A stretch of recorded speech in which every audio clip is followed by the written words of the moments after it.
You're watching Sterling High School Channel 19, serving Pinella, Laurel Springs, Magnolia, Summerdale, and Stratford.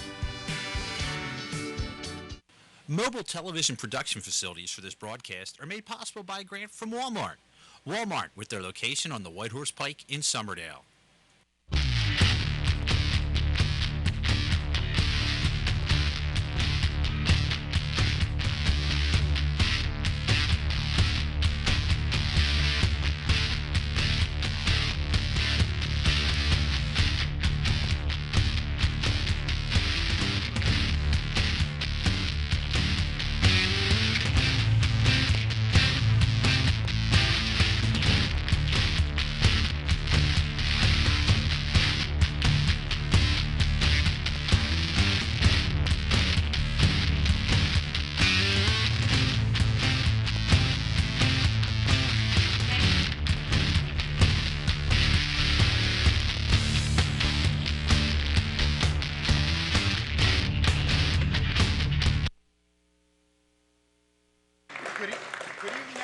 Welcome to Sterling High School for tonight's Colonial Conference wrestling match featuring the Sterling Silver Knights going against the Gateway Gators. Sterling coming in at 12-2, 2-2 in the conference, and Gateway coming in at 6-5 overall and 3-1 in the conference. And we're going to listen in to some of the introductions. Wrestling 120 for Sterling, Brandon Sola, accompanied by Jordan Williams. For Gateway, Jack Castle.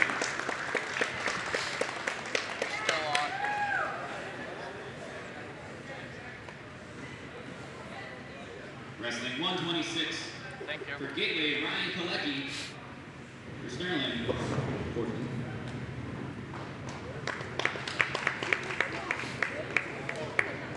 Wrestling 132 for Sterling, Trey Potts, accompanied by Nick Police. For Gateway, Chris Batali.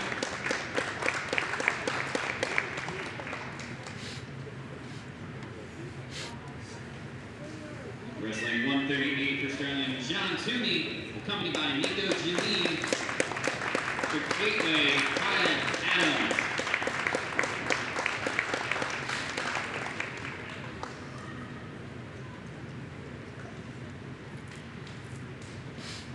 Wrestling 145 for Sterling, Chris Salto, accompanied by Joel Small. For Gateway, Cody Petroski.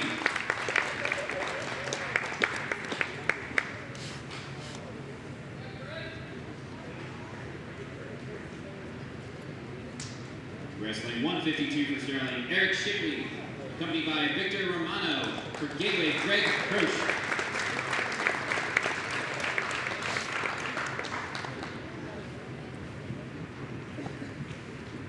Wrestling 160 for Sterling, David Barber, accompanied by Sean Henderson.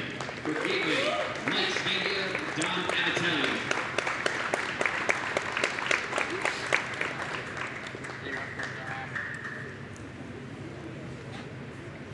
Wrestling 170 for Sterling, Pete McArdle, accompanied by Kenny McArdle. For Gateway, Fernando Mundy.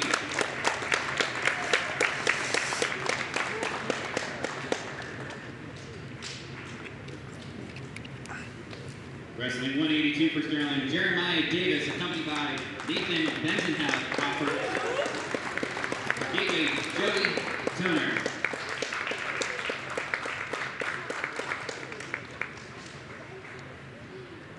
Wrestling 195 for Sterling, Connor Sparagowski, accompanied by Chase Sparagowski. For Gateway, Jonathan Delford, Pete Rayner.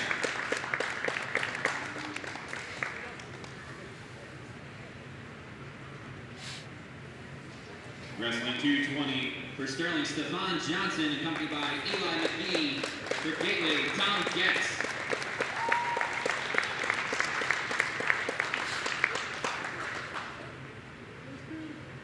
And wrestling heavyweight for Sterling, Dylan Jess, accompanied by Gian Pasquarello. For Gateway, Ike Shoulders.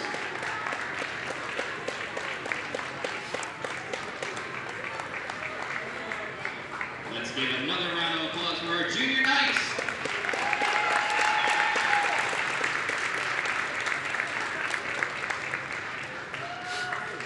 Tonight, who will be starting at 113. Well, there you have it. Nice little ceremony, getting the junior knights involved. And we're going to look at our Colonial Liberty standings. And we've got Haddonfield at the top, followed by West Deptford, Sterling right there in the middle. And then Collingswood, Audubon, and Haddon Heights at 0-3 in the conference. Again, what's really been struggling for Sterling is getting those 2 losses with their divisional rivals. Again, overall, a great record, but your division rivals are definitely the ones that will give you more points. It was tough losing, and you could see actually in the conference they're ahead of Collingswood, but that's a tough loss because there were some matches that could have went either way, and there were a few pins, and obviously you get that, and it just sways a different way. We've got Chris and John on here with us. Guys, welcome aboard. Thanks for coming on with us. It's a pleasure to be here. Feel free to jump in whenever. So it looks like first we're starting off with Casimir Genre versus Jordan Smith at 113. This is going to be an interesting match. But looks of it, I guess you could say that Casimir kind of has the advantage here. He's doing pretty well, even though it's, he quit his freshman year and then he didn't come back his sophomore year, and then he's back his junior year, and he's, he came back in like a bear. Yeah, good guy to his have size. At the lower weight. And also, I think when you have an older guy at the lower weights where you predominantly have a lot of underclassmen, it gives you an advantage. Yeah, that's probably a factor in why he's doing so good. It's because he has all this experience as a junior despite his size, where he's going to be wrestling up against a lot of freshmen and, freshmen, sophomores, all that stuff. Looks like he's going for a cross face to try to break up the grip, but sadly they go out of bounds. No points have been tallied as of yet. We're at the 1:15 mark of the first period.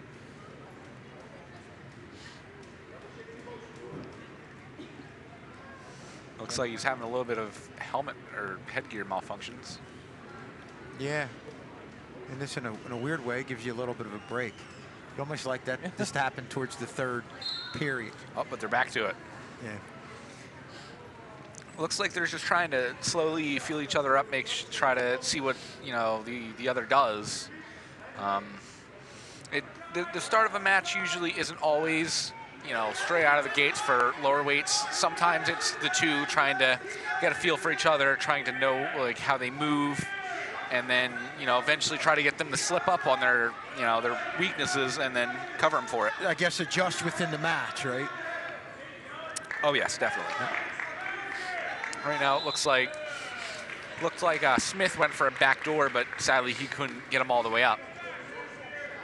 Now they're bringing it back towards the center. And these two look like they have some pretty good stances. Obviously, no stance is perfect, but they seem to have these stances pretty well down. Staying low, making it difficult for either one to shoot in and get the other one down. You saw Smith going for Casimir's leg, which was really proving out a big problem for Casimir. He was really having a trouble time finding it back. Yeah. Looks like he has his arm. Once you have your opponent's arm, it's you basically have half their body under control. Once you have both their hands, you basically control them fully, and that's time. So the end of the first period with neither wrestler tallying any points. It looks like they decide to go. It looks like Gateway decided to go bottom, which is always a coin toss at times. And Casimir goes straight for Smith, but Smith was able to get up.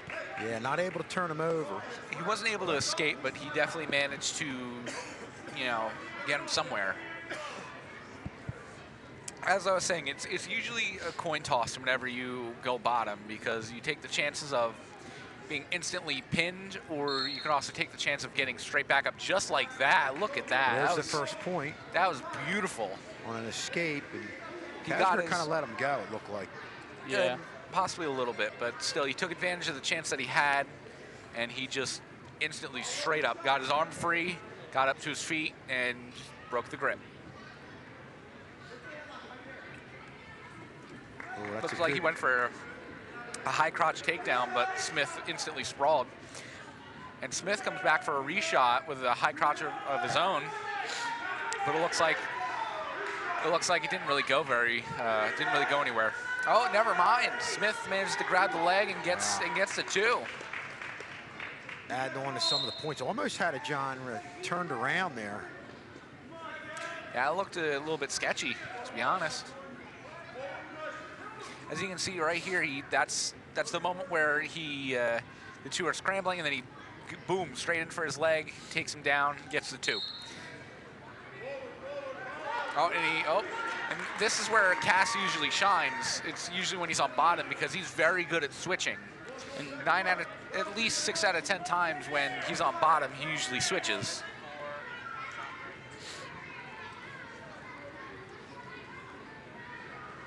Now they're just back up to their feet. They're slowly trying to look for an opportunity to take a shot. It doesn't really look like one's opened up to them too.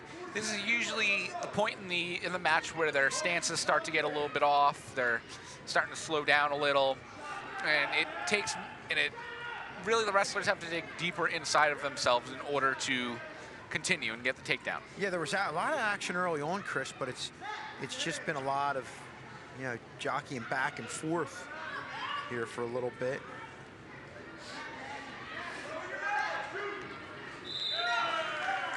Kaz did a beautiful high crotch take. Went for, I think it's a single leg. It wasn't a high crotch, but it seems that he accidentally pushed him out of bounds. Now they're back to the center, and it's now just the two looking for an opportunity, trying to push past their exhaustion. Oh, Smith instantly goes for the leg. Yeah. But Kaz was saved by the bell. Yeah, then he had the leg tied up with his leg, and he was working towards the upper part of the body. Then there's OD telling him to go down so he can get a reversal point, or 2 points for a reversal, I should say.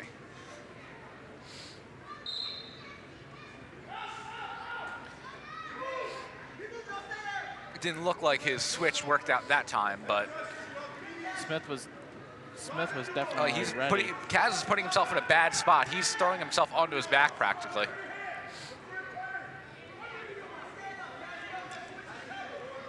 And now Smith is just taking advantage of his mistake. I don't know what he's going for, but he has him in a crossface. He might be going for a crossface cradle. He is going for he went for a near inside cradle. He's got that leg, yeah, in the upper part He's of got the it, body. but Kaz is fighting it. He's trying his best to make sure that he does not succeed in this cradle. He's got a grip on his leg to make sure that he doesn't get very far, but it didn't look like he had a very good grip on him. And he's about to flip him over with it. Kaz is still fighting. He's really, right now, fighting every inch of his body. It's now come down to if Kaz can find a way to break the grip. Yeah, this could be a big win here by Smith.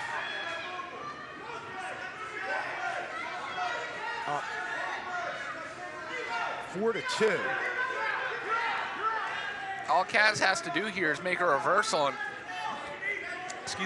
all Kaz has to do is make a reversal, and then they go into overtime, where Kaz usually dominates in overtime. Yeah.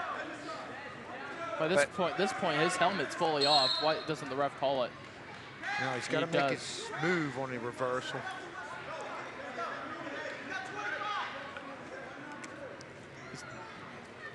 Coach telling them we got 25 seconds.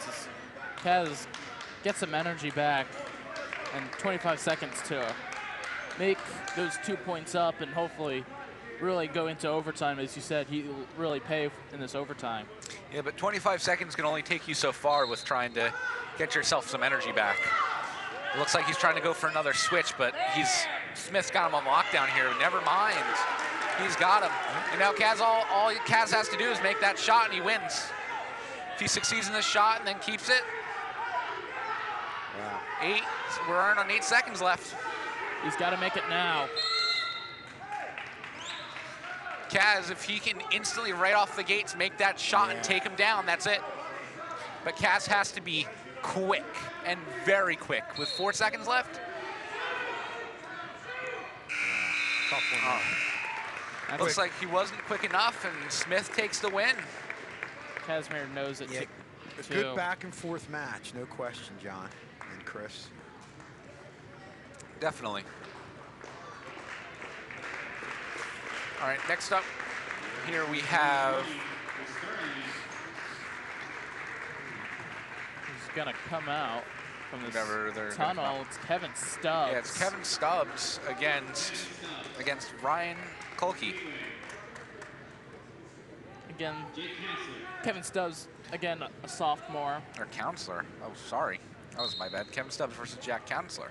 And the thing that looms here, that looms for Sterling in a tough way, is the middleweights from Gateway are outstanding. You got a Greg Croce at 22-0, Cody Petroski at 20-1. So they've got a good area right there. Of course, we have John Toomey at 138 at 20-1. Kevin Stubbs. Brandon Sola at 19-1 at 126. So Sterling's going to need not only some wins, but even a couple pins.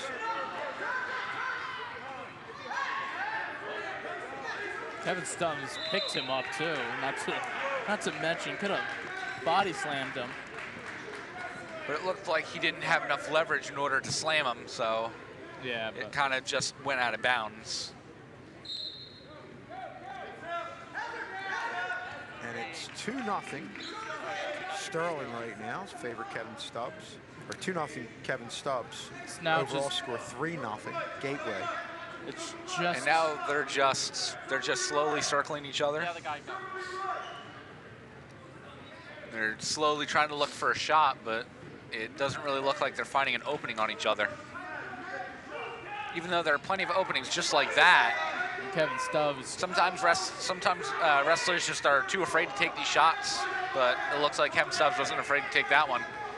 And now they're just in a sprawl. Counselor has Stubbs' leg, and he's trying to get around him. He almost is. Stubbs has the leg, and he's making sure that he doesn't turn himself all the way around. And Stubbs is back, and he's coming up with a reversal. Looks like Counselor was trying to pick the leg, but it didn't work out. Now they're back up to even grounds. It looks like it's coming into the final couple seconds of the round. That's usually when most of the wrestlers are trying that's usually the last 30 seconds or so is when the wrestlers are taking most of their shots, because, well, it's usually when it's kind of the pressure's on and you want to be able to get those last points in before the end of the period. Stubbs up 6-1 right now. Had a takedown and almost got in position to pin. He's not able to get out of bounds. And then that really just played out the first period with 1 second remaining at the time. Kevin Stubbs, I believe, is a sophomore. Yes, Okay. yes. Kevin Stubbs chose to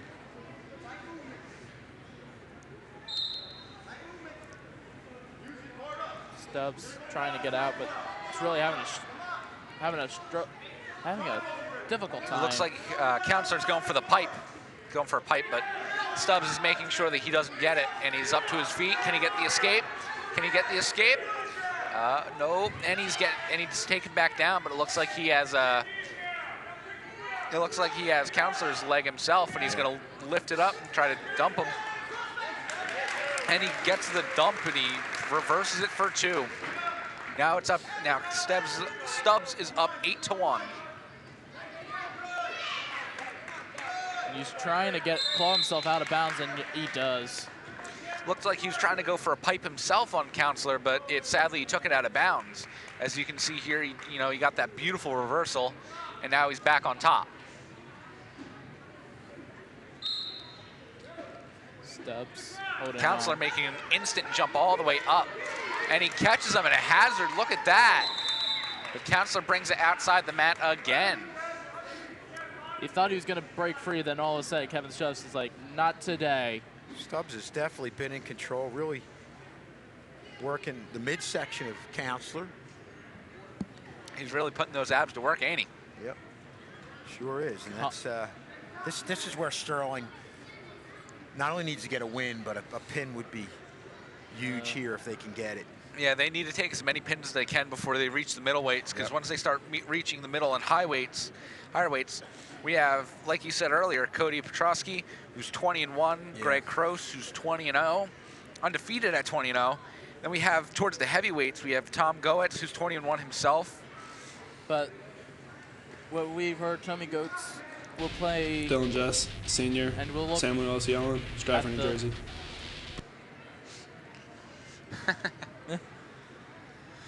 You see Kevin Stubbs wrestling a really good match. I believe he was, what did he wrestle, like 106 last year maybe, as a freshman? And you can look at our YouTube channel tonight to see the highlights of this really close game of wrestling. Also, we'll have the boys' highlights there, already there, and the girls. And you take a look at Coach O'Donnell. O'Donnell looks a little bit, he looks calm, but at the same time, he looks concerned on trying to get points, because they need to get these points before they start reaching, 145, 152, 160, because that's where they're going to make their points. Yeah. So if they can get as many points as they can before they reach that weight, they can kind of like slow it down a little. And if you get a pin here, and then don't get pinned against one of their studs, it can, put you in a good situation. But it's amazing. You look at some matches where one team wins by like 20 points, and it's only the difference of a couple matches here or there. And Kevin Stubbs coming out really aggressive. Counselor came out of the gates trying to shoot himself up to his feet, but luckily Stubbs was able to stop it in time.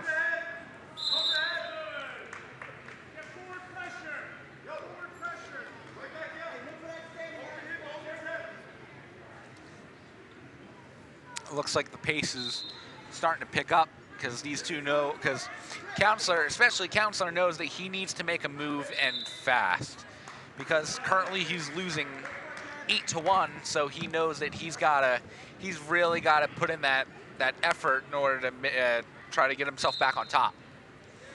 Kevin Stubbs again, really putting it.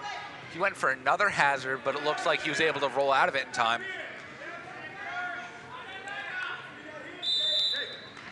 Then they've just been able to keep Kevin Stubbs, just keep letting him go out of bounds, and it's really, in a way, helping Counselor in the long run, because it's making Kevin Stubbs tired.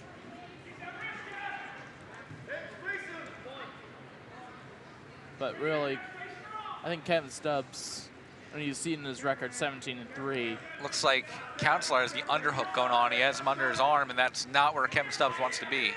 And Counselor instantly going for a high crotch, but Stubbs managed to sprawl in time, and now he's pushing his head straight in, looking for looks like a halve, but the ref called it out of bounds. Counselor picking up the point, 8-2 There's some of the now. junior knights sitting on the mat, cheering on Kevin Stubbs and Sterling.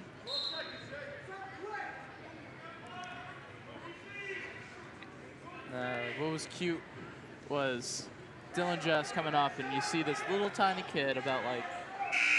Yeah, like David and Goliath, kind of. Yeah. That was adorable. That was. It's great having the kids here. Really is. And, making them part of this, so you can tell they're in. Look, you see them over there on the side. They're really into watching this match and are enjoying being right on the floor there, leaning on almost to the mat. And someday they'll be able to be on Channel 19. Yep. Some of them might be wrestling on this mat themselves, actually.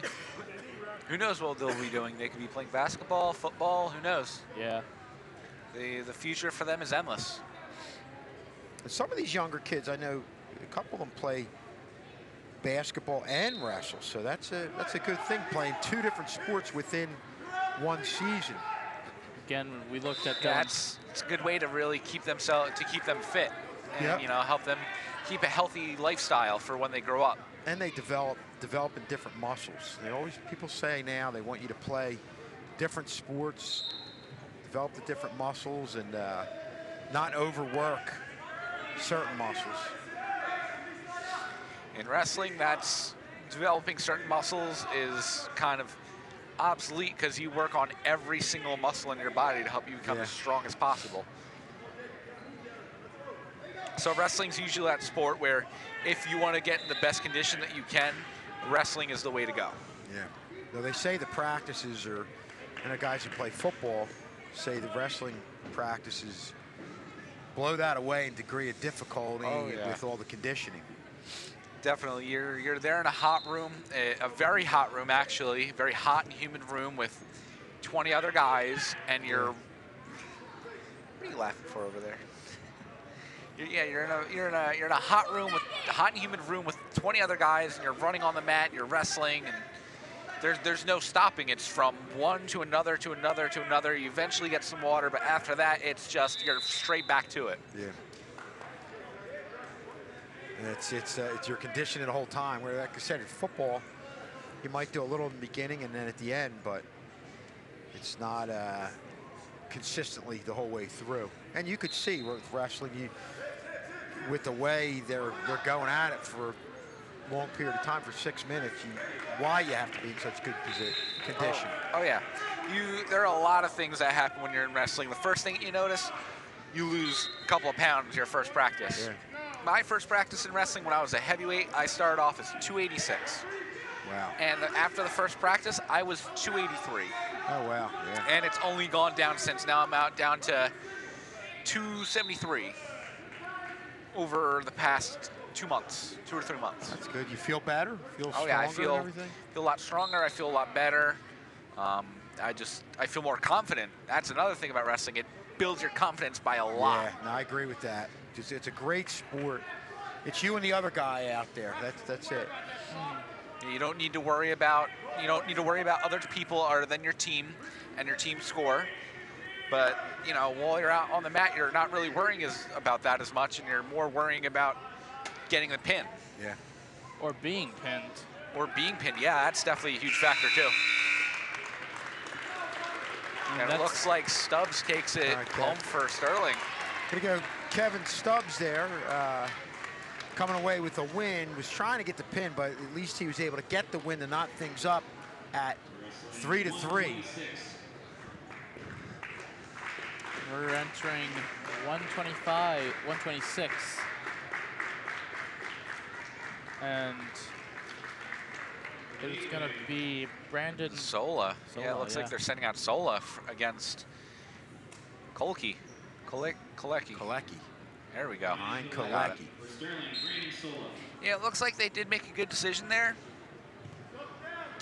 We saw Kolecki in a match, and I believe, pretty sure about this, he was down in a match and came back. Kolecki almost got pinned there for a minute, and so did Sola. Right there, Yeah, straight off, back and forth. Yeah, they went straight to it. They weren't messing around. They want to get themselves the advantage for their team. But Sterling right now really knows that they really need pins instead of just wins. They need those 6 points desperately. Oh yeah. They're only two matches away before they start getting some of these to Petroski and Krosi, and that's where they're going to make just all their points. And Sola coming in at 19-1, so another one where you'd like to see him possibly get a pin. But Kolecki in his own right is 15-6 and a very good wrestler, a junior. It looks like Brandon managed to get out of that chain grapple. And he'll get his first point. And Brandon makes a sprawl, and he instantly takes him down. And that means Sola will now take the advantage. Kolecki made the mistake of trying to get himself low on his on his butt to try to reverse himself out of it, but he got too low, and Brandon caught him for it. Sola up 3-2. And now he's back on his hip. again. As Kolecki was making terrible decisions there, he kept himself on his hip, which is a terrible idea. As you can see right there, that was the moment where he got that sprawl and he instantly took him down. And and replay ended.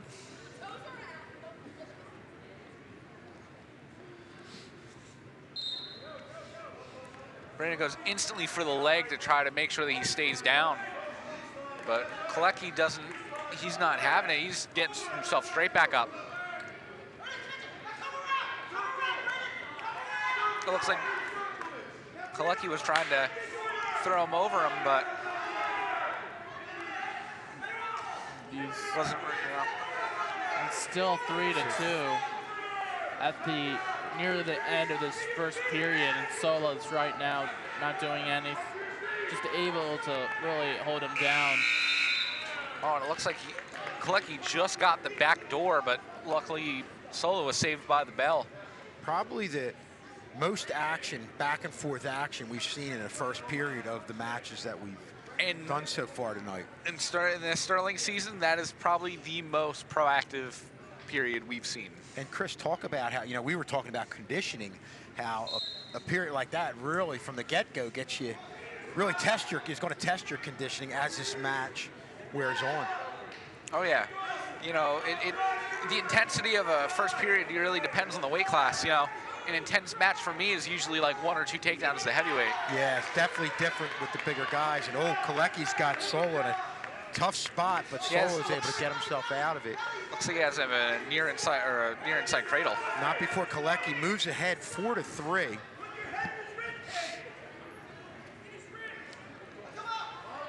As I was saying, yeah, for a heavyweight, the most intense match is usually like 1 or 2 takedowns. Maybe, well, not really. Not to mention Koski just got 6. Sorry, what you were saying. No, you're fine. Yeah, it really gets intense. The most intense match I had was during a tournament. I was up against a heavyweight from West Deptford, and I went for a takedown. It was us two running around the mat, me trying to take him down, and by the time we were in the second period, both of us just wanted to collapse. Wow. Because we were both we went more intense than a heavyweight normally does during a first period. It was very fast-paced. It was very intense. We used a lot of muscles to try to take each other down. It was not fun by the second period. We both stood up after it, and we both almost collapsed. That's the first time I've heard a heavyweight match referred to as fast-paced. Like you said, to what you were saying, you don't see that a whole lot from the bigger guys. Oh, yeah. And right now, Sola has been really had no control of this match. Yeah, he was ahead at 3-2, but boy, Kolecki has really turned the tables in the last minute or so. Yeah, Kolecki's making a lot of mistakes of getting down to his hip and sitting down on his butt. That's not an optimal position where you want to be. That's usually recipe for getting taken down and getting pinned. Because all they have to do is push you backwards, and all of a sudden you're on your back. Right. And Solo again didn't really take big advantage on that, really. Yeah, it doesn't really look like he's taking advantage of this opportunity where he's sitting on his butt.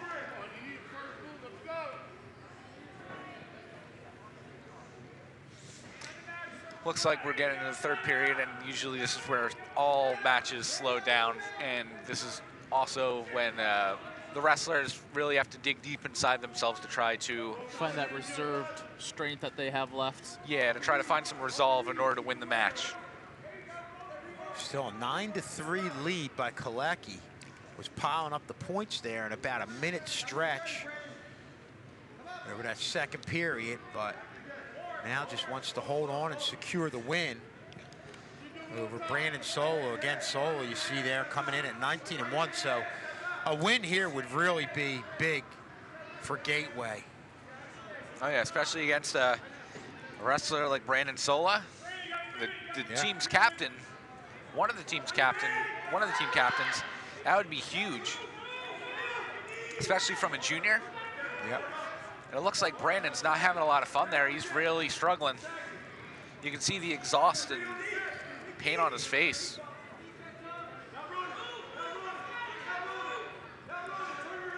At this point, Brandon just needs to try to reverse it and go for a pin. There's no trying to beat him by points. No. And again, if it was a 2-point lead, you'd still have a fighting chance. But with a 6, a lot has to happen with Kolecki holding a 6-point lead for Sola to get the win here. 20 seconds remaining. Oh, Sola, to his credit, looks like he's able to. Oh, nah. Gives it to Kolecki, Yeah, Kolecki which got is the 11. point. 11 to 3. Kolecki. Looks like that's it. Kolecki picks up a massive win against the team's captain, Brandon Sola. Kolecki now gone to 16-6. That is a big win for Kolecki. Big team win. And now it looks like we're going on to 132.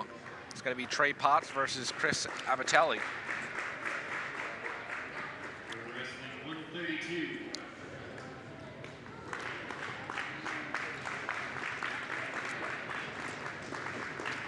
See Trey Potts coming out.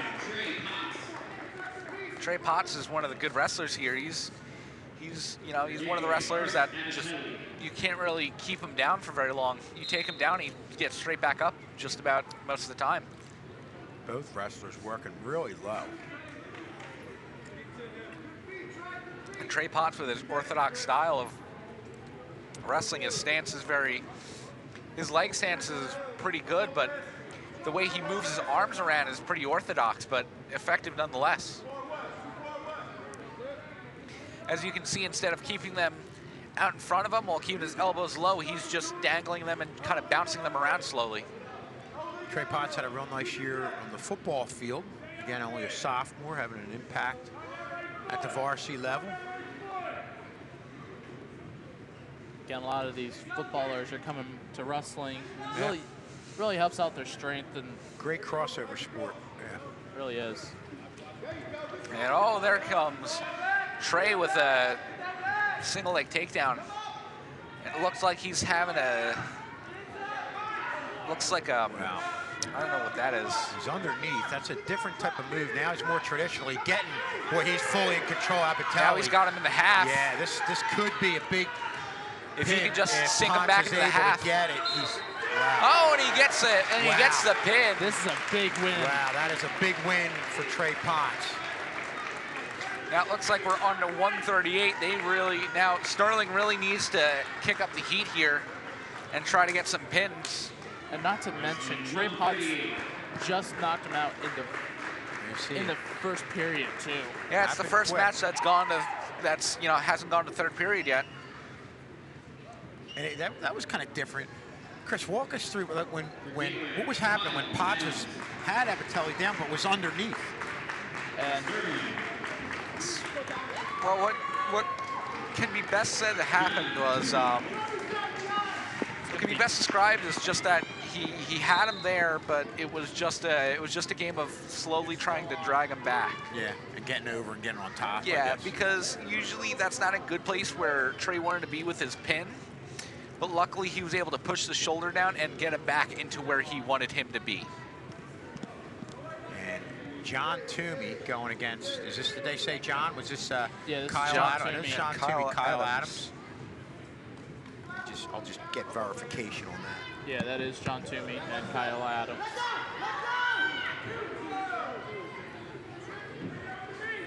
Right now,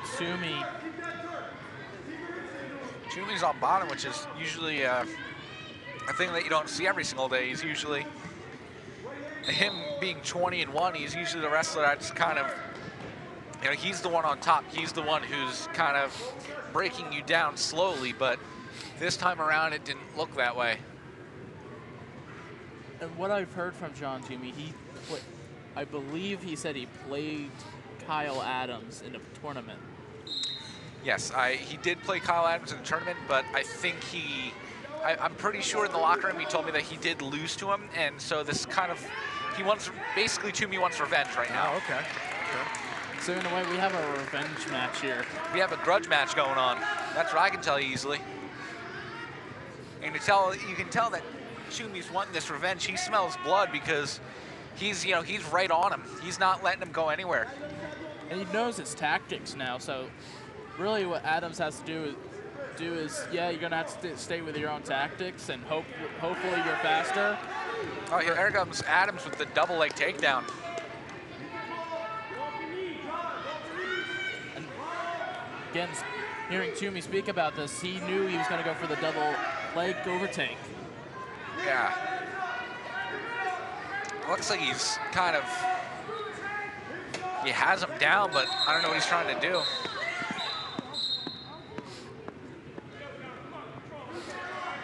It looked like Adams he pushed his shoulder, he pushed his arm too far back, and looks like Adams was giving him a little bit of an attitude for it. Adams up 4-1 over Toomey. Sometimes you don't always have the, good sport wrestlers around. Oh, and Toomey back with a slam. He came back angry. He's like, you're really going to do that to me? Here's a body Not only slam. did he almost intentionally extend his arm all the way back and potentially injure him, Adams gave him a little bit of attitude for it, and then there went Toomey with just a huge slam. Oh, that was definitely a little bit of revenge. Yeah, there. Adams' whole body went up in the air. That was like an attitude adjustment. John Toomey turned into John Cena for a few seconds there. Yeah. Here it is. Here's that. Wow. There it is. There's And the body another slam. slam straight back to the mat. That was not good. Huh?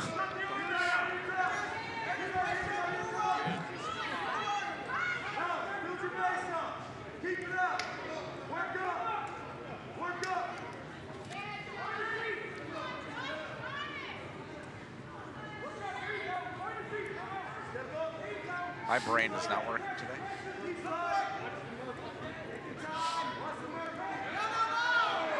John Toomey. Looks like Toomey went for a split. Good job. It looked like he went for a spladle there, but Toomey gets a takedown, but he luckily reverses it again.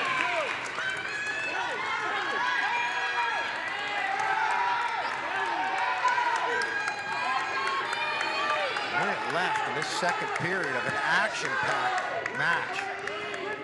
And you can really see Toomey can actually win this. No points really gained in the second period. Still 4-2 for Adams.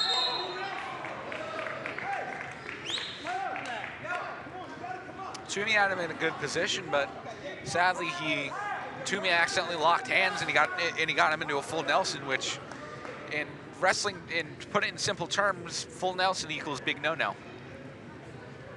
Even Toomey knew. He's like, yeah, my bad. Yeah, most wrestlers when they put another in a full Nelson or when they lock hands, they usually are like, yeah, I know, that was my bad. But usually they move past it. Yep. Toomey's right now. Another pin would really help out Sterling, and really give Toomey a nice little revenge story against Adams. Oh yeah, easily. Toomey's almost had him there. If only he just sank in the half, that would have been it. But it looks like Toomey's going for another thing to do. Boy, Adams wrestling tough on the bottom here as we near the end of this second period. Oh, and wow. Toomey gets the spladle just last second. Wow. Well, Adams was saved by the bell. Saved by the bell, yeah, that was, he had him curled up and took away all his leverage. still won't get it. Toomey's right now looking for major points here. On an instant switch, and he gets himself back to his feet. Impressive.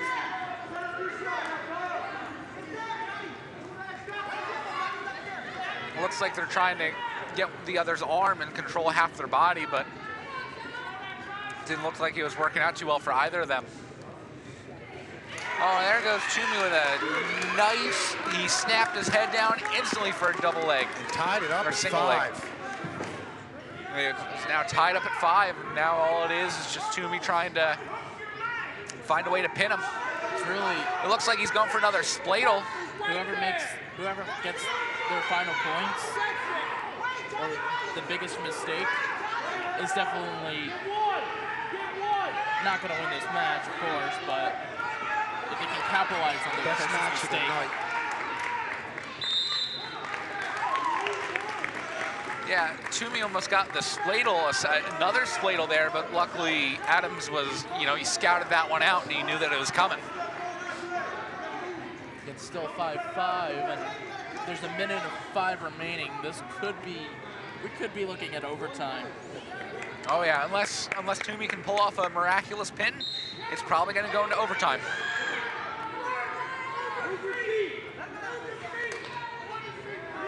Looks like Toomey's trying to go for a pipe here. He's really not going to let Adams get up to his feet. And I think Adams might just be wanting to go to overtime, but Toomey might get the pin. He's almost there, but then Almost had him loses over it. there. Wow. But it's, Toomey has the arm and now he has the pin, but luckily Adams is fighting back. Boy, he's got him. Oh, and Toomey's got him in a pin. referee still says no. It's getting close. Adams is he is fighting, and Toomey gets the pin.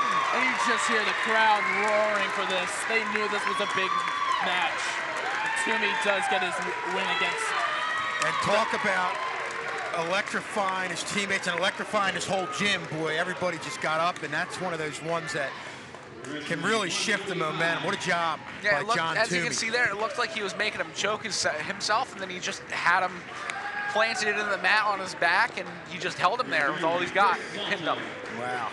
And that's against a really tough wrestler. So that's, talk about picking up the entire team. And sometimes, Chris, when you see something like that, does it charge you up and really lead to a lot of positive momentum individually from everybody else? Oh, yeah, it definitely gets your blood pumping. It definitely gets you going and ready.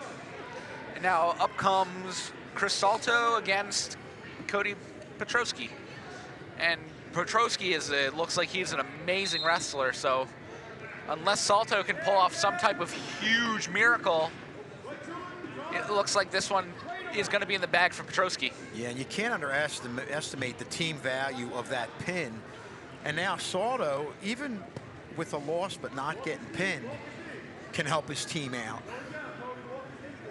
As long as he can avoid getting pinned, yeah. Yeah. He can definitely save a lot of points and a lot of pressure against themselves. As you can see here, Petroski isn't playing games. He is going straight for it.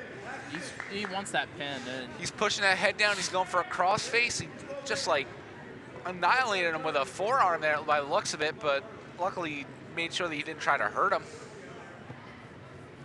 There goes another crossface. It looks like he's trying to go for a crossface cradle, but Chris Salto is, he's really doing good against him.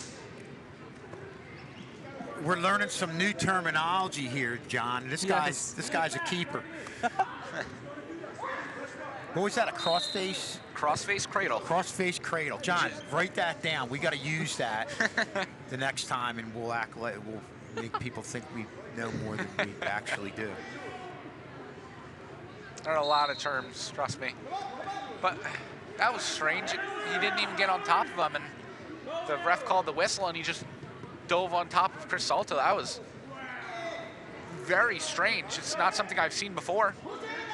Almost had Salto in a tight spot right there. Salto almost actually flipped him over because Petroski really put a lot of his weight forward.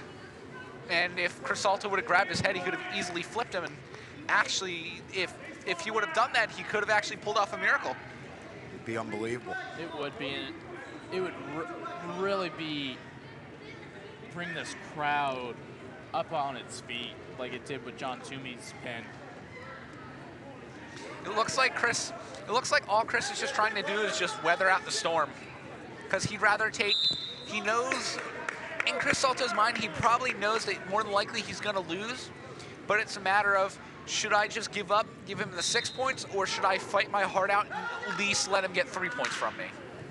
That's what's going through his mind right now, probably. Honestly, and again, if you're saying that again, Petroski gets 4 points now. Salto's probably is thinking like that. Like, I'd rather take the three loss, still keep the lead, and I believe Sterling just gave up a free point. And another action-packed first period with wrestlers really going at it. It's now 5 for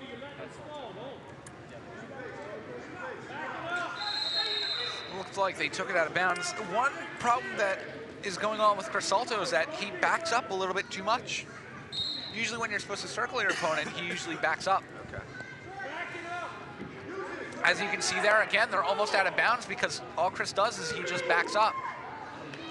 You're looking at a pin, these needs, and that is out of bounds. Saved by the outside, but not before Petroski extends his lead to 8-1. No, 10-1 now. 10-1, look at that. 10, okay. All Chris has to do is just, you know, keep himself in this game. Yeah. Saw the 8, but they tacked a couple more on. Yeah, that's a very orthodox style from Petroski. All he does is put his hands on his back and waits for the whistle. I never really have seen that before, but I guess you learn new things every day. Hey, whatever works for him, works. Oh, yeah. You cannot say anything wrong. It clearly works. He's 20 wins and 1 loss, so. Obviously, I won't question those who are destined for greatness. Sola gets an escape. Sola is definitely putting up a 10 good to 2. fight. He is definitely coming to Petroski and saying, I'm not going down that easily. Salto really is just, again, you think he would be taken down by now, but he's really just fighting every inch, not letting Petroski, how do you say his name? Petroski, and he's really time to really have a chance to pin him. The only chance he really had to pin him was when he was close down to the edge, and Salto was able to get out of that. As you can see, Chris Salto backed up again, and you know, even though he got that takedown to an extent, he kind of brought it out of bounds. 31 seconds remaining in the second period of this match at 1:45. Chris Salto going against Cody Petroski. Petroski coming in here at 20-1. Petroski, a senior. Petroski looks really frustrated over to his bench. He's like, I don't know what he was saying, but it was probably on the lines like, I can't get this guy down. Yeah, he looks like he's the type of wrestler who would get frustrated all because he can't get that pin. And that frustration is eventually gonna blow back in his face. He's gonna get too frustrated. He's gonna make a move that would be a bad idea.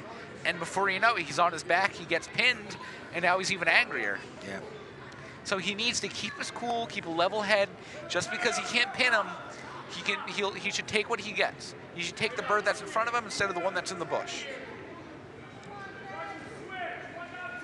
13-2 favoring Petroski as we start this third period.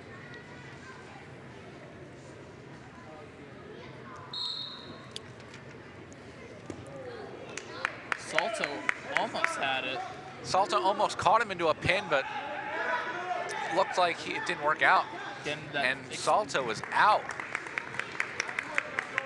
Getting that experience that Petroski has, it's really paying off. And not saying that Salto doesn't have any experience.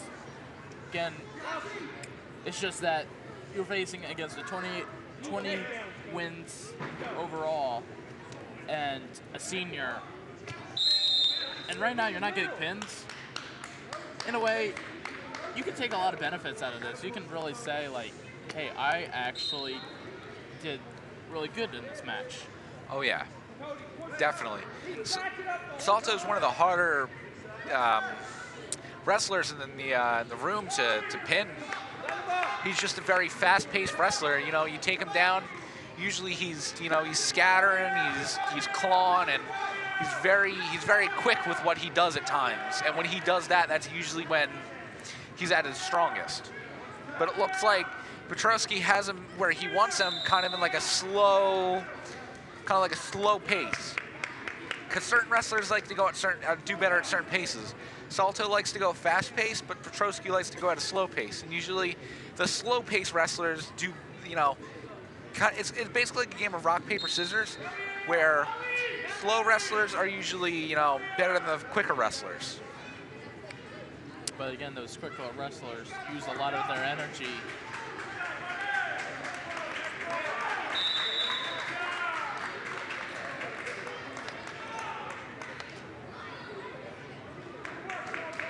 He's going to get the technical fall. It's better than a pin. It's only 5 points that they gave up. It looks like Petroski there was kind of like bobbing Salto's head up and down, which, that didn't really look very sportsmanlike. No, did not, I wasn't no. sure quite what that was all about. Honestly, I thought it was going to be the unsportsmanlike on Petroski. It looks like Petroski got mad because he didn't get a pin for the first time.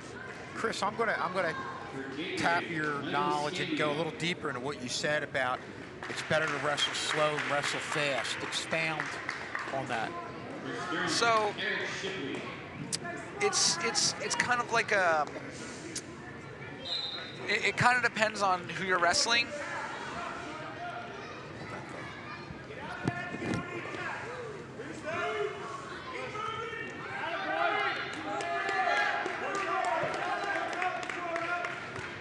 Shipley on the ground right now. And I think Schulz will have our answer to who This the is other guy Mike is. Scampi coming in at 8 and 7, a 10th grader.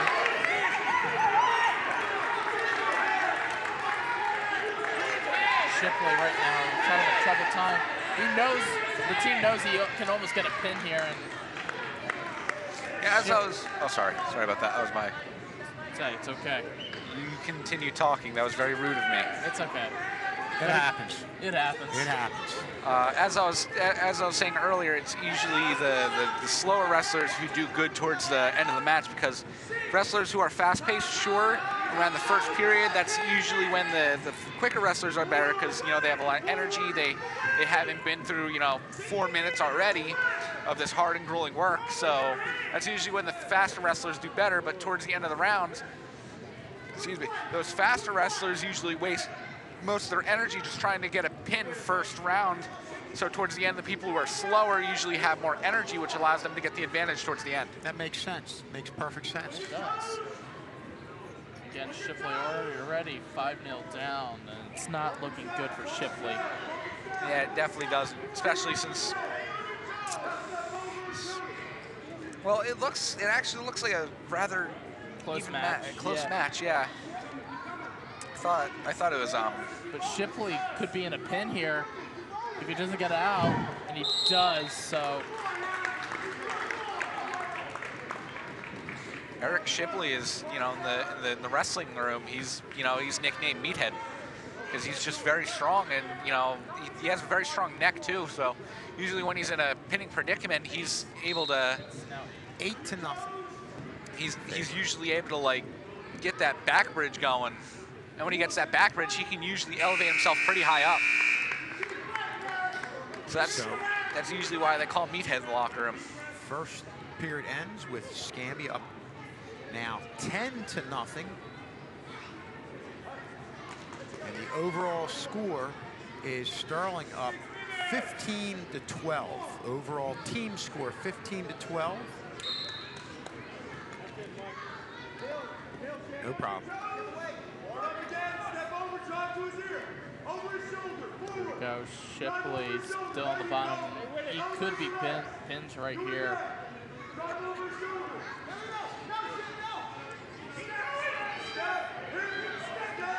Right now, Scampi's. Looks like Scampi is using his feet to his advantage. That's something I haven't seen before. He was using his feet to push out his leg, his arm.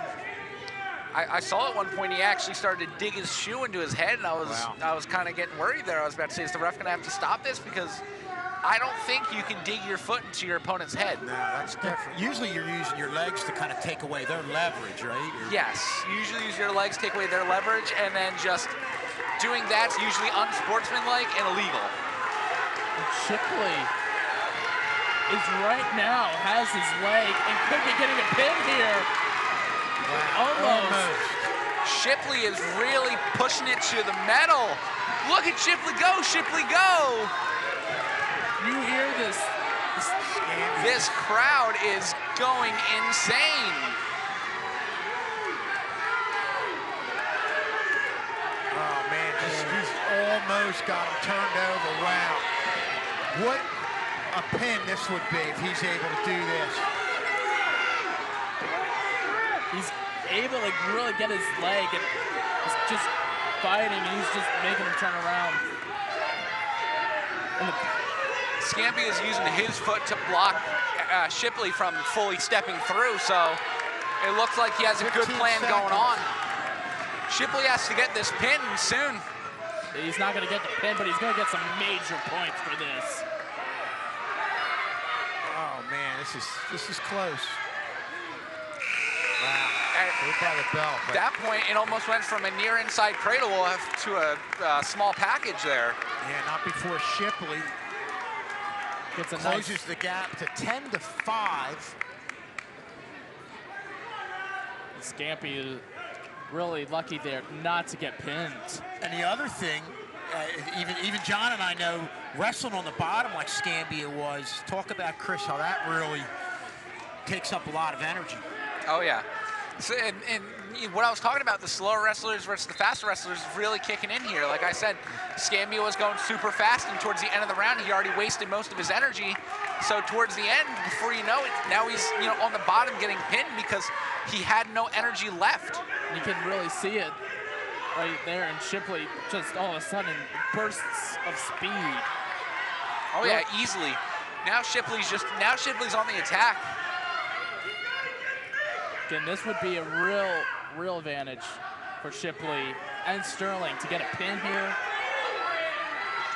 If Shipley can just switch sides, he can land a cement mixer. Hey, what's a cement mixer, please? A cement mixer, you basically have him in the underhook, as you can see here, and if he switches aside and he kind of pulls that underhook up and twists his body over, he can flip him onto his back in what's called a cement mixer. Shipley looks right now like he's got a lot of energy. He ran back to that center. He's and like, I think I'll keep going back to what you're saying, Chris, about him, definitely saving the energy. Yeah, and now Scampi, he usually towards the beginning of the round, he would be trying to pop himself back up to his feet. Now he's just struggling to move. And just for that, he lost a point for stalling. Well, he gave a point to Shipley for stalling. Or no, never mind, he didn't give a point. That was just a warning. Sorry. He had the midsection, had to move up a little bit, and he could have turned Scampi over. here he goes. Shipley's going to look to overtake him. And honestly, wherever their body's pushing forward, use the reverse. And I don't know if the ref sees it, but I think Scampi might have a bloody nose. And Eric Shipley has Scampi in a near inside cradle a second time. Shipley's really putting the pedal to the metal. There he is. He's in a cradle. He just needs to get him on his back. He's doing everything. With 17 seconds left, he really has to start pushing for it. But now, as you can see here, Scampi's starting to stall. He's just sitting there and waiting for the time to run out. Yeah, he just can't quite get him there. Yeah, not going to do it, boy. A great effort, nonetheless, by Eric Shipley. Oh, yeah. Scampi just barely got the advantage by taking it, full power in the first half. So when he got the 10 points, Shipley just wasn't able to catch up. And now we're tied 15-15, so we're going to look at some really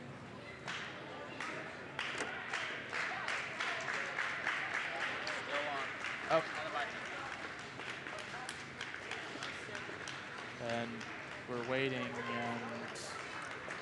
don't know what's going on. Looks like looks like Sterling didn't push their 160 out. Looks like they forfeited their 160. It probably was the best decision because they sent Greg Kroos out there, and our 160 David Barber, not to be rude about it, but I don't think he would have stood a chance against him. Kroos is 22-0, I think a regional champ.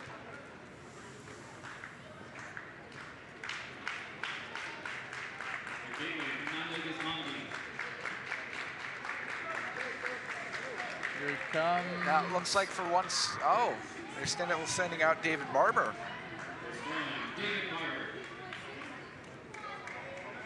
Smart choice there again.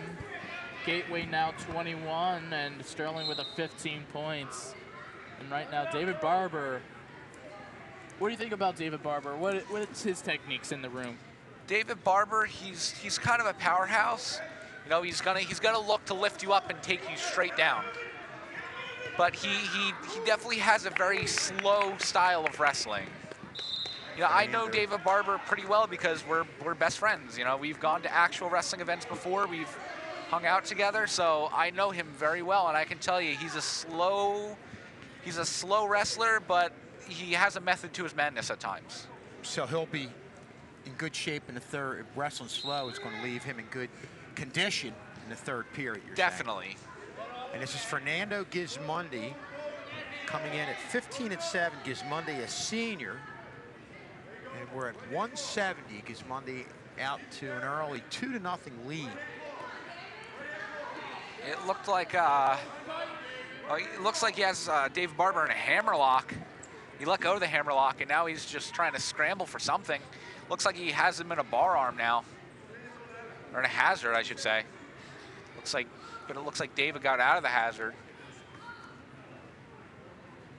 And now it's just turned into the two trying to figure things out.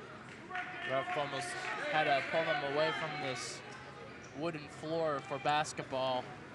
Oh yeah, that would have been real bad. There would have been a big ref bump along with a wrestler bump.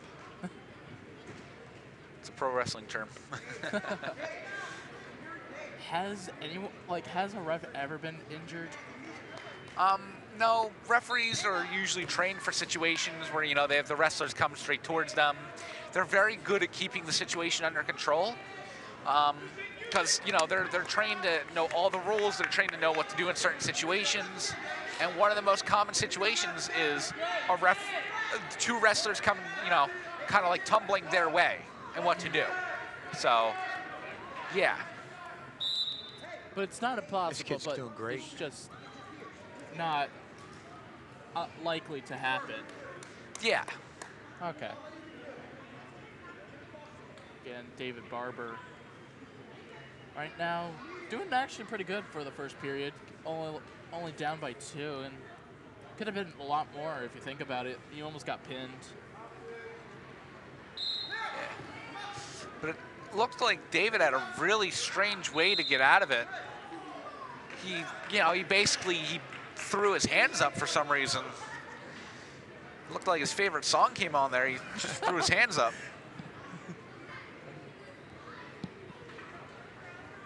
I was about to say, is Gateway gonna give him Sterling a free point? But no, he was just fixing his helmet. Looks like David Barber did a strange maneuver where he rolled straight forward. I was about to say, David Barber just did a somersault. Yeah, he did a somersault and got straight out of it. That was impressive. That was.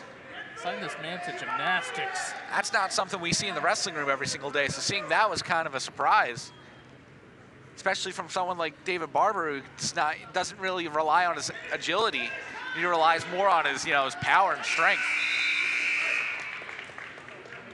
Right now, Barber is down by 3. He does what a lot of heavyweight wrestlers do, the higher weight classes. They usually use their power and strength to kind of like overpower the other wrestler. That's basically what heavyweight wrestling is. It's using your own weight against their own weight. It's using your power against theirs. Or your motion. Pretty much, you're forcing the guy other way. Let the other guy forcing you the other way and let him do that, but just use full force to flip him over sometimes. Oh yeah, definitely. And usually when the heavyweights go down, they're down. They're not going back and forth, up and down, popping up and down. Not according to Chris over here. Oh yeah, it's not always true that once heavyweights go down, it's over. I've escaped from many different grapples before while I was down. It's just a matter of will, resolve, and just determination to keep pushing. Again, you really... Well, that and you pray that their weight shifts somewhere else that you don't want it to go. Yeah. Well, they're definitely not going to bounce up and down like you do at the lower weights. And then occasionally you'll see, I know we had Lamar Price a couple years ago, who was very athletic at the higher weights. Again, yeah, they're very little wrestlers, heavyweight wrestlers, I should say, that really rely on their technique or their agility. I'm one of those heavyweights that do rely on technique and agility, because I can admit, I'm not the strongest, I'm not the strongest heavyweight on the mat. But I can tell you, once I start to put my technique to work, it usually works better against some people who try to rely on their, being powerhouses. Okay. And you have a little bit of quickness to you, too? I'm a flexible person. I can usually, contract my body in ways that help me escape from grapples really well. Again, David Barber is now... Chris was sitting in C1. I looked over, and he was in C2. That's how quick he is. He's like that. I'm not a quick person, but I can tell you much. Once I'm taken to the mat, I usually pray to God, scramble to get back up. But technique is so important in wrestling. Oh yeah. And again, it's probably the sport I know the least, but we always say you could have somebody who's bigger or stronger and faster, but if somebody has technique, they can get those guys caught up in a move. Oh yeah. I've seen guys winning a match, 10-2, only to get pinned because they get caught up by somebody who has a little more knowledge. Yeah, easily. And experience is probably the better word. Easily. You can be the quickest, fastest person on the mat. You could be Superman, but if you don't have the technique to put it in a half, you're not going very far with the match. Yeah. Again, you said, Jules, that this is probably one of your sports that you really don't know too much about.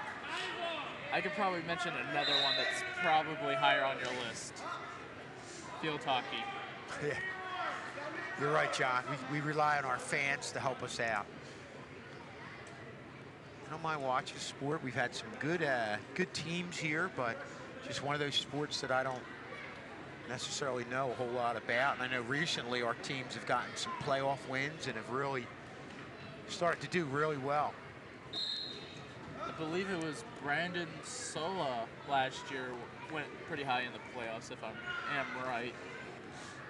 Yeah, Brandon Sola is a really good wrestler. I know they had a nickname for him last year. I can't remember. I wasn't here last year, if I'm going to be honest, so. So yeah, as you can see there, Mundy is using a strategy that I usually use on the mat. It's to grab their leg and use their own momentum against them. What I'll do is I'll have my opponent in a half. I'll grab their leg and I'll throw it up as I'll use the strength to kind of like lift his leg up, and that momentum will kind of flip him forward onto his back. And since I already have him in a half, all I have to do is cover on top of him before I'm pinning my opponent. He used that technique very well against him, and he almost actually got the win for it. Again, Barber's really not letting him get a pin on him with his about 45 seconds remaining. And right now, it's 12-1. It's not looking good for Barber. If he has any chance of winning, it's getting a pin. Oh yeah, definitely. Because you cannot come back from a 12-1. Really, yeah. That fast, sorry. No, that's my fault. Definitely. With 23 seconds to go, he'd have to make a really quick reversal and a really well pin in order to secure it.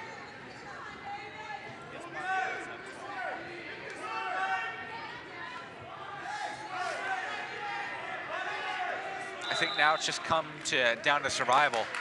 Now David knows there's no way of getting this win.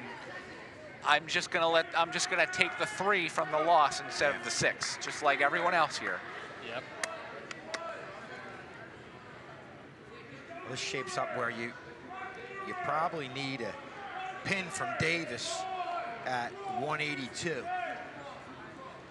You can hear Coach OD just telling him to crawl forward. He does. He's going to see the ticket off. He's here to Barber. Barber takes his 11th loss of the season. Good job of David Barber battling there. And again, only OD looks rather happy because 4 points there. yeah, 3 points there. Was it 20? It was 4 21. points actually. 4 Wow. points, yeah. 4 points. They got an extra point from it. Yeah, so they got the 4, going from 21 to 25. And this is where, okay, they don't have Davis. This is McArdle. I'm sorry, I went one ahead. Okay, McArdle's at 170. McArdle coming in at 10-4. And is this Chaz Cooper, John? Were you? No, it's not Chaz Cooper. It's Joey Toner. We're at 182 currently. Fernando, I need to see some blood somewhere around the. Okay. Hold on a second. If it's the people that you've been saying that you've told us before, it should be Fernando. Wait, actually, no, it should be Joey Toner, actually. So it looks like it's Pete McArdle versus Joey Toner at 182 currently. Usually this is when the matches start to slow down towards like 182 and up. You'll notice how the matches start, starting to slow down and pace a little bit, eventually till you reach heavyweight at 285 when it's less of them moving around, it's more of them stuck in a grapple, slowly trying to work their way through their defenses. Toner coming in at 9-13, and with both teams, one thing you don't know, Chris, and you're well aware of this, you never know who they wrestle. You could have somebody who has maybe a 500 record, but if they wrestled a tougher team or even sometimes moved up in weight and were put in tough situations, a record doesn't always reflect the type of year that they're having. Oh yeah. We all thought we were going to see Jeremiah Davis, but I don't know if they're going to save him for a higher ranked, or they're just he's going to have a break for tonight. It looks like they're probably going to send him out at 195 instead of sending out Connor Sparagowski. Yeah, you really look at 195, there's not, you might see Gateway take a forfeit. If not, maybe let them out, but just tell them, don't get yourself pinned. Which usually don't go out the best ways.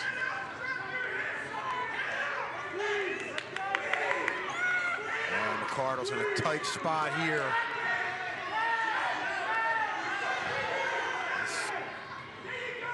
Good job turning out of it. Toner's going to get some points.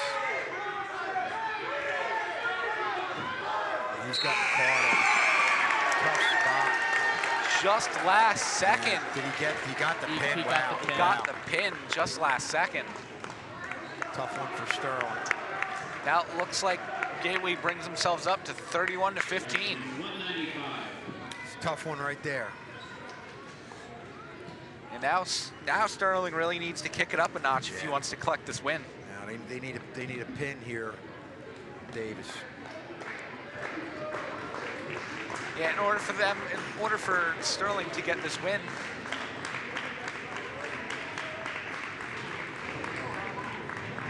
And they will pick Jeremiah Davis. For Sterling, Jeremiah Davis. So it's Davis against Keith Rayner. Rayner coming in at 1-2. Rayner only a freshman, so a freshman with only a few matches. Again, this is where Davis, the veteran, coming in at 13-2.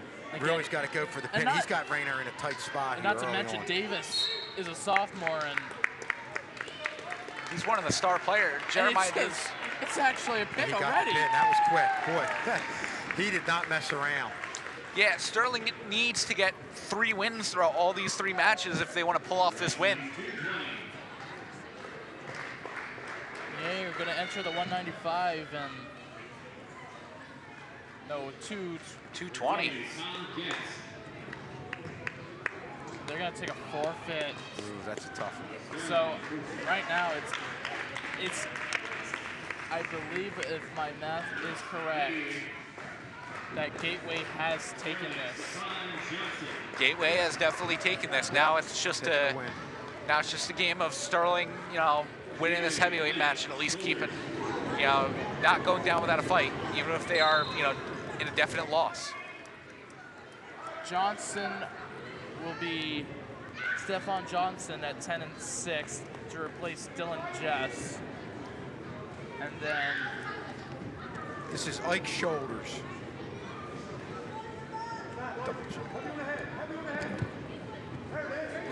again, Stefan Johnson 10-6 and Ike Johnson 10-10, so pretty evenly matched. Yeah, this is kind of, Stefan Johnson is not really one of those wrestlers who goes for takedowns very much. This is Ike Shoulders. Yes, most of the matches for Stefan Johnson is mainly just stay like that. What they're doing right now, that's most of what he tries to do. Him going for a shot is very rare. Most of the time he waits for them to take a shot and then capitalizes on top of it.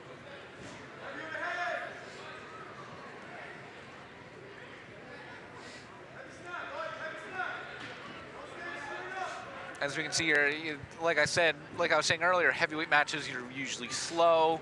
It's mainly them just trying to get each other in headlocks and such, but, just like I said, this one was pretty, kind of proves what I was saying. It's been slow. It hasn't really gone anywhere. So, yeah.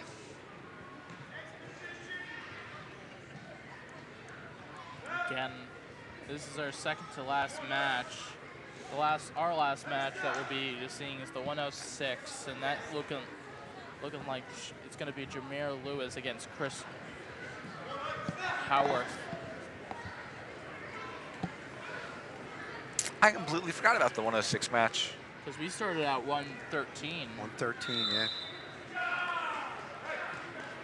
I never understood why they just started at random numbers. Like next game we coverage, it might be start at 152. Why can't we just start at 106 every time?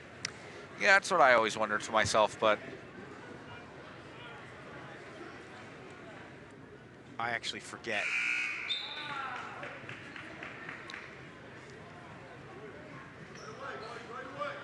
Okay, for for the longest time they started at 106 to what you guys are saying, but 3 or 4 years ago they just started drawing it at different weights throughout. You could start at 195, 220, so that's something that's been changed. That originally, like you guys said, they were starting from the bottom and working their way up.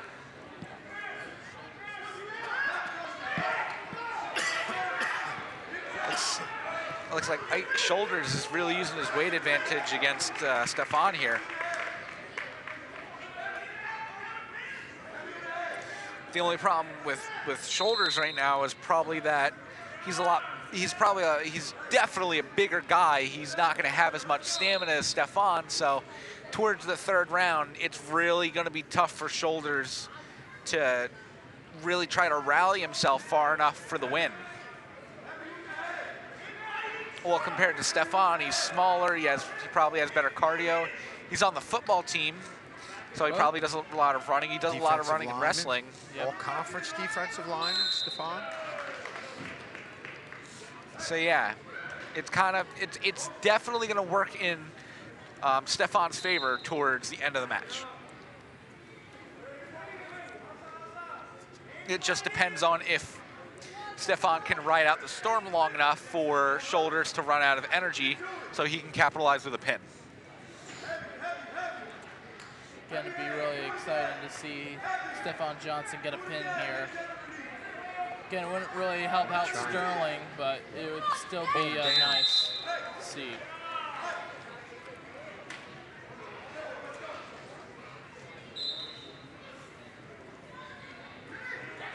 shoulders with that 1 point. Stephon Johnson really getting nothing, but Looks like Stefan has him in a double underhook, but it was taken out of bounds. kind of actually seeing that shoulders is right now losing a lot of energy right now. Doesn't look, got a lot of strength left in them.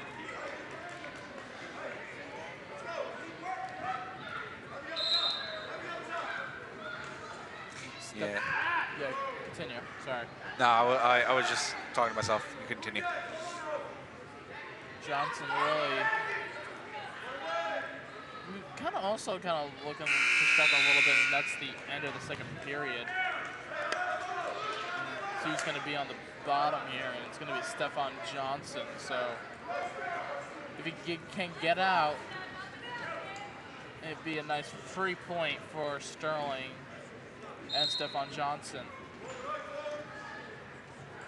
Yeah, it's going to be a little bit hard for him because Stephon is usually a wrestler at the weight of 220 versus a heavyweight who, you know, looks like he's probably like somewhere like 260s, 270s, possibly just on the brink of 285. You know, it's going to be kind of hard to get up from it, especially. To me, it's weird. It depends on a heavyweight's build that makes it harder to get up. Because when you usually have a more buff who's a heavyweight because he's a more buff wrestler, he's able to take you down, but now it's just a game of is he able to keep you down. When you have more of a gourd wrestler, as we'd call it, as we call it, yeah, it's usually that kind of the fat on them kind of like wrapped around you when they're on top, which makes it kind of harder to get up from it. Okay. So when you're up against a heavyweight, you'd prefer being up against a more buff wrestler because sure, they have the strength advantage, but then it just comes down to, you know, they'll take you down, but now, you know, when you have a wrestler like Shoulders, now he kind of has all that fat and his weight kind of wrapping around you, and it makes it harder for you to get up. It spreads all of his weight out on top of you compared to like a buff wrestler who just has, you know, weight just kind of there, is what I'm trying to say. Yeah, makes sense. Definitely makes sense, Chris.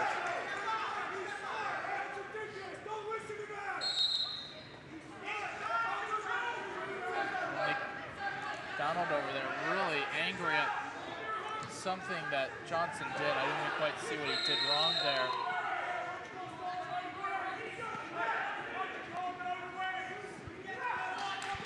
And Shoulders complaining that Johnson's putting his hands to his neck.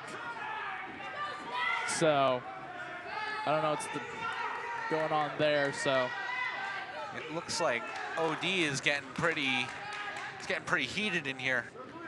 Right now, Johnson needs some points quick. Get only a point away, and Ike Shoulders coming in at 10-10.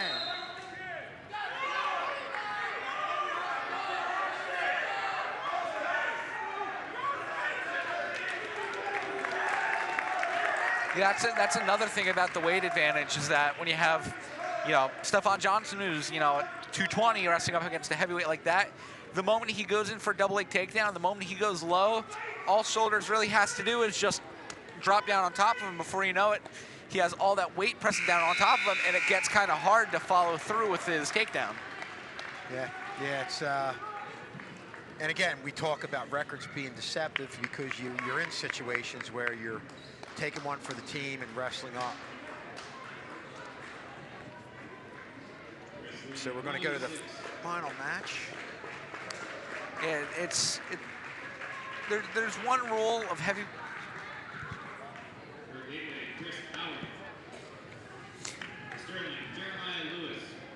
So we have Jeremiah Lewis for Sterling and Chris Howarth for Gateway.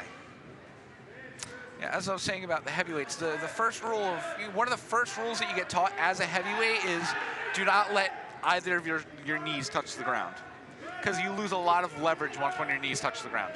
Because not only are you trying to push your weight up off your knees, you're trying to push your opponent's weight up off, off with your knee while you're on your knees. So that's around 400, 500, possibly even, on the brink of 600 pounds that you have to push up off your knees, which is why, it gets kind of hard when you're a heavyweight. Jeremiah Lewis is wrestling for Lewis, and Chris Howarth for Gateway. But Lewis has 2 points right now ahead of Howarth. So to what you're saying, Chris, you're kind of even having your own weight work against you in lifting it off, getting up off the easily mat when you're on your knees. Easily at the disadvantage when you have that going on. But enough of the heavyweights. We're now all the way back down to the bottom of the board at 106.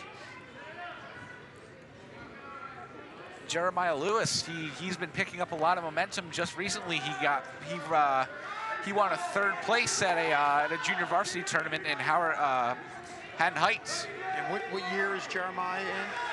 I think he's either a freshman or a sophomore. Okay. I'm not sure myself, to be honest.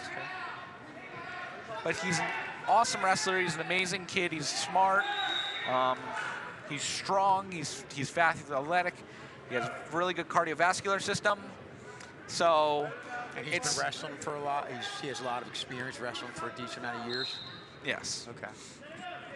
Yeah, he's usually nicknamed in the locker room. He's not even varsity, which is kind of ironic considering that he is, because his first ever time he got onto varsity, he won the match, and he, kind of said to everyone else, "I'm not even varsity." So ever since then, that's what he's been called. That's his I'm not nickname. even varsity. Okay. Yep. That's a good one. Nickname. He's not even varsity. That's that nickname, that running. It's turned less into a nickname, and now it's turned more into a running gag, because a lot of wrestlers, when they go from junior varsity to varsity for a match, whenever they win, everyone just says to them, they're not even varsity. That's what happened to Max Lopez at our most recent tri-dual meet on Saturday. He won his first heavyweight match as varsity by forfeit, and everyone in the Sterling locker room basically said he's not even varsity. So it's kind of one of those fun things that happen in the locker room. And it speaks to the chemistry and the camaraderie you guys have in there. That's always a good thing. Oh yeah, it can get pretty funny in there, because it's not always about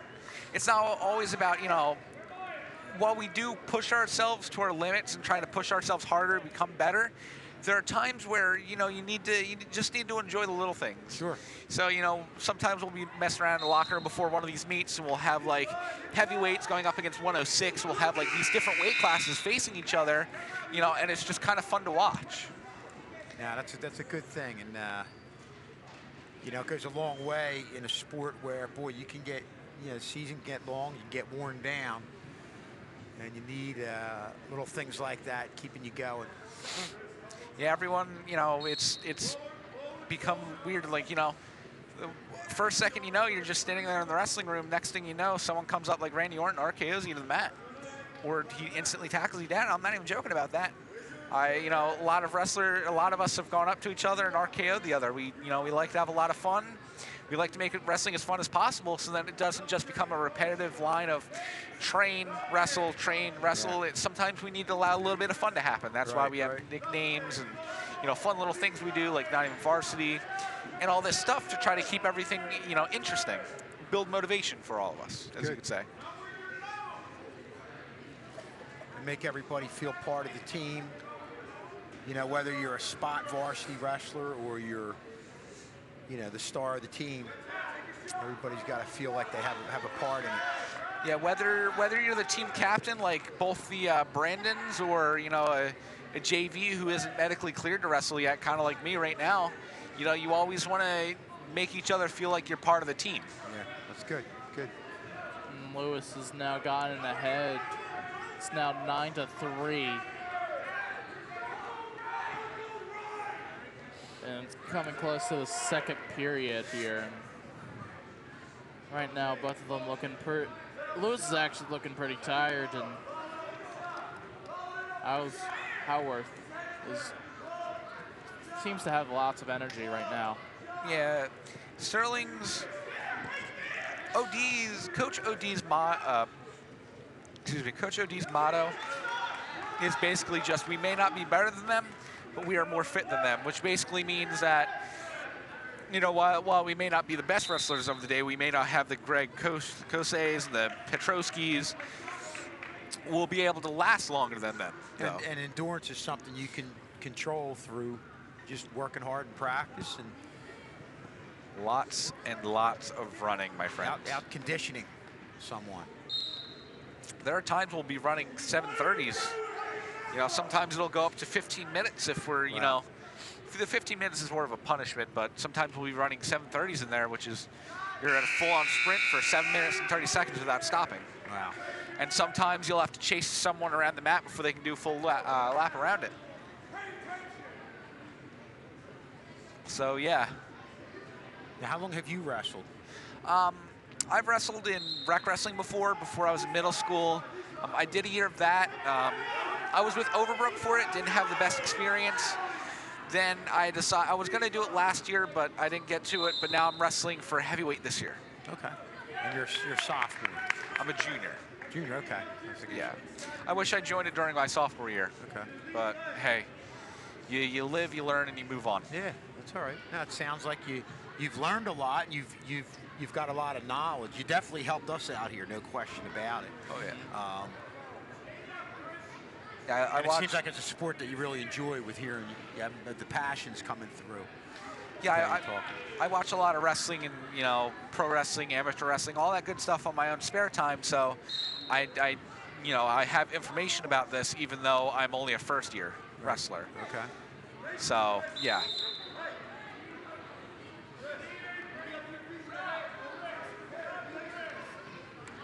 Looks like OD is, again, getting a little bit heated here because, you know, it's not really going the way that he wanted it to. And we're entering into our third period. Jeremiah, Jameer Lewis almost had a pin there, but doesn't seem to get it. Yeah, Howarth is just, he's really pushing it here. He's trying to make sure that he does not get pinned.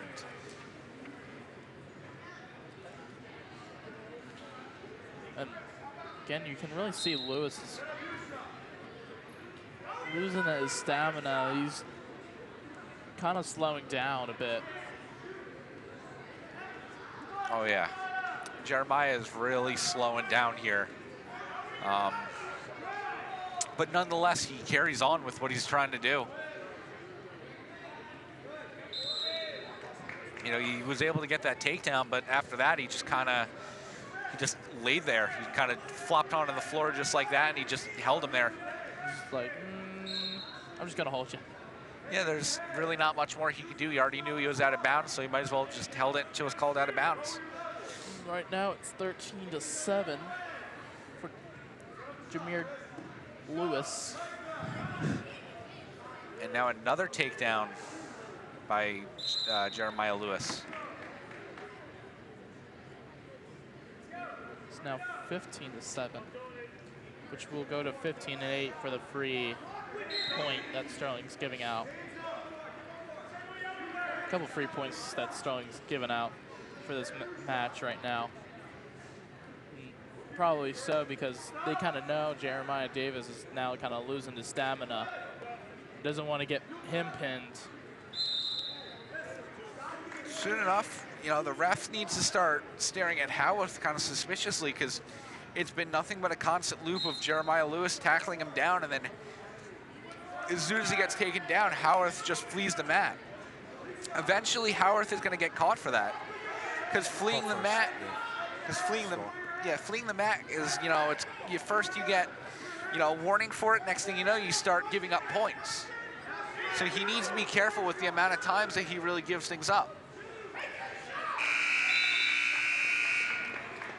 Well, that'll do it as Jeremiah Lewis finishes things off with a win at 106-15-8 over Chris Howarth, but Sterling as a team falling short 40-25, just coming up a little short in some of the matches in between. So for Chris and John, the entire tech crew, Mr. K, everybody who did a great job tonight. I'm Mr. Schultz. We'll see you next time on Channel 19.